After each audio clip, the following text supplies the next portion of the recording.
Akrab sebelum putusan sengketa Pilpres 2024, Anies Baswedan selfie bareng Hotman Paris. Capres nomor urut 1, Anies Baswedan terpantau bersuah foto bersama Hotman Paris.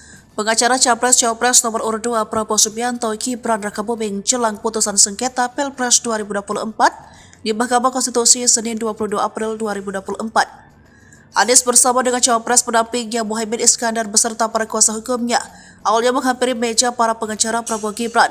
Mereka menyelami satu persatu pengacara itu mulai dari Yusril Ihza Mahendra, Otto Hasibuan, dan Fahmi Bahmin. Anies kemudian tampak akrab dan bersenda gurau dengan Hotman Paris yang duduk di baris kedua. Setelah berjabat tangan dengan erat, Hotman kemudian mengacukan ponsel dan melakukan swafoto. Anies lalu menyusul Muhaimin menyalami para komisioner KPU RI di ujung ruang sidang.